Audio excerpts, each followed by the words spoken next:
Bismillahirrahmanirrahim. Assalamualaikum warahmatullahi wabarakatuh.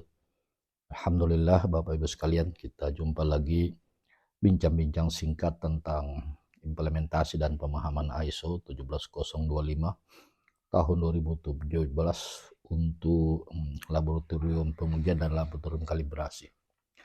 Bapak Ibu sekalian, baru saja kami selesai mendampingi laboratorium kimia di FMIPA, Fakultas Matematika Ilmu Pengetahuan Alam, Universitas Pendidikan Ganesha di Singaraja, Bali. Di dalam pertemuan singkat 2 hari itu, kita berdiskusi tentang khususnya implementasi ISO 17025 untuk laboratorium pengujian. Nah, setelah ditetapkan metrik sampel mereka, maka kita berdiskusi secara mendalam yaitu tentang implementasi. Nah, secara umum Bapak Ibu sekalian ada 11 kegiatan yang berkaitan dengan implementasi ISO 17025. Yang pertama adalah tentang pengelolaan sampel uji. Yang kedua, validasi atau verifikasi metode uji. Yang ketiga, uji kompetensi personel. Kemudian yang keempat adalah uji profisiensi atau uji banding antar laboratorium. Kemudian yang kelima adalah kalibrasi alat. Yang keenam adalah uji kinerja alat atau performance test. Kemudian yang ketujuh adalah survei kepuasan pelanggan. Yang kedelapan adalah penerapan jaminan mutu. Yang kesembilan adalah identifikasi risiko dan peluang improvement. Kemudian yang ke-10 adalah audit internal. Dan yang terakhir, yang ke-11 adalah manajemen review atau tinjauan manajemen.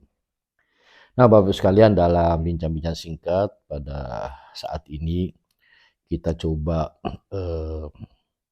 berdiskusi tentang manajemen risiko atau identifikasi risiko dan peluang improvement.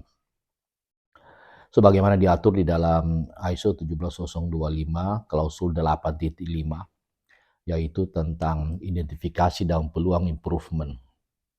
Nah, pemahaman fundamental tentang klausul ini, kenapa kita perlu melakukan identifikasi risiko, sebab kita pahami bahwa di dalam kita bekerja di laboratorium, peluang terjadinya risiko itu ada saja.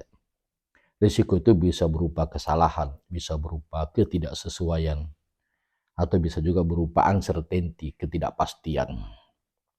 Dimanapun kita bekerja di laboratorium, peluang risiko ini ada. Nah, menurut ISO 17025 dan kebijakan KAN, tentang identifikasi risiko dan peluang improvement ini ada 7 tahap yang kita bahas. Yang pertama adalah menetapkan sumber-sumber risiko. Yang kedua, mengidentifikasi risiko di setiap sumbernya. Yang ketiga, kita menentukan probabilitasnya. Dalam istilah ISO 31000 disebutkan sebagai likelihood, probabilitas. Yang keempat, kita menentukan dampaknya atau konsekuensinya. Yang kelima, kita menghitung tingkat risikonya. Yang keenam, kita menetapkan ranking risiko. Kemudian yang terakhir, kita melakukan mitigasi, meminimalkan risiko dan peluang improvement. Nah, Bapak Ibu sekalian, yang pertama coba kita jelaskan sedikit. Yang pertama adalah menetapkan sumber-sumber risiko. Nah, di dalam laboratorium penguji secara komprehensif, paling tidak ada 4 sumber-sumber risiko yang harus kita identifikasi di setiap sumbernya. Yang pertama, sumber risiko berasal dari lapangan pada waktu kita melaksanakan pengambilan sampel. Identifikasi risiko di sini bisa aja berupa kesalahan di dalam menetapkan lokasi dan titik sampling, kesalahan di dalam pre-treatment sampel, kesalahan di dalam mengukur parameter lapangan, dan seterusnya. Yang kedua, sumber risiko di laboratorium pengujian adalah transportasi sampel. yaitu perjalanan sampel dari lapangan menuju ke laboratorium. Ini ada peluang terjadinya resiko. Paling tidak yang bisa kita identifikasi terjadinya resiko atau peluang terjadinya resiko selama transportasi sampel adalah kemungkinan terjadinya perubahan sampel, yaitu perubahan kimia, misalnya terjadi oksidasi redoks, kemudian perubahan fisika, penguapan, perubahan warna, pengendapan terhadap sampel, dan yang ketiga adalah perubahan mikrobiologi, tumbuhnya bakteri atau jamur. Yang ketiga sumber risiko di laboratorium penguji adalah diregistrasi sampel. Mungkin terjadi human error, salah menginput data. Mungkin terjadi kapasitas komputer yang terbatas. Kemudian keamanan data. Yang terakhir yang perlu kita identifikasi risiko yang berkaitan dengan laboratorium pengujian adalah di laboratorium itu sendiri. Misalnya risiko terhadap kesalahan alat, risiko terhadap kontaminasi, risiko terhadap human error, risiko terhadap pengelolaan sampel, risiko terhadap penerapan jaminan mutu. Jadi cukup banyak. Nah, Bapak Ibu sekalian, setelah kita mengidentifikasi risiko yang mungkin terjadi di setiap sumber, apakah di lapangan, apakah selama transportasi, apakah diregistrasi sampel atau di laboratorium sendiri. Nah, kemudian kita masing-masing identifikasi tadi kita menentukan probabilitasnya atau likelihood-nya, akronimnya L. Kemudian setelah itu kita menentukan skornya. Skor probabilitas ini bisa low, misalnya low itu skornya 1, medium skornya 2, kemudian high skornya 3. Kemudian setelah itu kita menentukan konsekuensinya, dampak jika risiko itu terjadi. Ini pun kita menentukan skornya, low misalnya 1, medium 2, dan high 3. Selanjutnya kita menghitung tingkat risikonya dengan formula R sama dengan L kali C. R itu tingkat risiko, sedangkan L adalah likelihood-nya, probabilitasnya, sedangkan C adalah konsekuensinya atau dampaknya. Nah, setelah kita menghitung R-nya, ya kita menetapkan rankingnya. Ranking risiko ini ya ada tiga kemungkinan. Kemungkinan pertama, jika R-nya rendah, maka kita masukkan dalam kategori A. A itu artinya acceptable, bisa diterima. Pekerjaan tidak perlu dihentikan. Kemudian jika tingkat risiko medium, maka ranking risikonya adalah M_A atau MA, moderately acceptable. Ini ada sedikit pengaruh. Kemudian yang ketiga, jika tingkat risikonya high, maka ranking risikonya adalah N_A atau NA, not acceptable. Nah, kalau not acceptable berarti pekerjaan harus dihentikan. Nah, berdasarkan ranking risiko ini, Bapak Ibu sekalian, ya kita melakukan mitigasi. Mitigasi untuk meminimalkan risiko. Jadi bukan untuk menihilkan, bukan untuk menolkan risiko, tetapi meminimalkan risiko. Nah, rangkaian mitigasi ini berkelanjutan dikenal sebagai continuous improvement, perbaikan terus-menerus.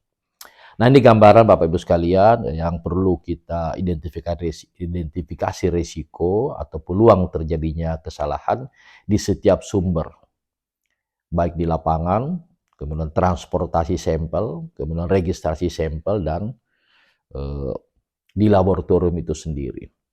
Ada sumber risiko lain yang perlu kita identifikasi yang berkaitan dengan komitmen personil, yaitu tentang risiko ketidakberpihakan. Apakah personil laboratorium bekerja secara objektif atau tidak. Yang lain selain identifikasi risiko ketidakberpihakan, Juga kita perlu mengidentifikasi risiko kerahasiaan informasi. Apakah laboratorium atau personil laboratorium melindungi kerahasiaan informasi terhadap pelanggan. Apa saja yang perlu dilindungi? Paling tidak ada 3. Yang pertama, identitas pelanggan. Yang kedua, identitas sampel. Yang ketiga adalah hasil ujinya, termasuk rekaman-rekaman teknisnya. Nah, ini yang perlu kita tambahkan bagian daripada identifikasi risiko. Juga tidak kalah pentingnya, Bapak Ibu sekalian, kita juga perlu mengidentifikasi risiko tentang komitmen manajemen. Karena kalau komitmen manajemen bermasalah, berarti ini risikonya cukup serius terhadap kesuksesan, kelancaran dan kesuksesan persiapan akreditasi. Nah, ini Bapak Ibu sekalian diskusi kami dengan teman-teman di Fakultas FMIPA Undiksa, Universitas Pendidikan Ganesha Singaraja, Bali. Masih banyak yang perlu kita bahas berkaitan dengan implementasi, tapi kita batasi sampai identifikasi dan peluang improvement. Insya Allah di lain waktu kita akan bahas tentang uji profisiensi atau uji banding. Kita akan bahas tentang penerapan jaminan mutu. Kemudian kita akan bahas tentang survei kepuasan pelanggan. Kemudian kita akan bahas tentang audit internal. Kemudian yang terakhir kita akan bahas tentang manajemen review. Setelah itu, jika 11 implementasi ini telah dilaksanakan oleh teman-teman laboratorium, maka tahap selanjutnya adalah mempersiapkan pendaftaran ke KAN secara online. Demikian Bapak Ibu sekalian bincang-bincang singkat kita tentang implementasi ISO 17025, lebih khusus tentang identifikasi risiko dan peluang improvement sebagaimana diatur di klausul 8.5. Tetapi Bapak Ibu sekalian perlu kita ingatkan bahwa secara overall kompetensi persyaratan ISO 17025 diwakili oleh formula DIR, Show Me Your Documentation, Implementation, dan Recording. Mohon maaf atas segala kekurangan, tetap semangat. Jadikan penerapan sistem mutu bermanfaat bagi kehidupan. Berilmu terlebih dahulu sebelum berkata dan beramal. Assalamualaikum warahmatullahi wabarakatuh.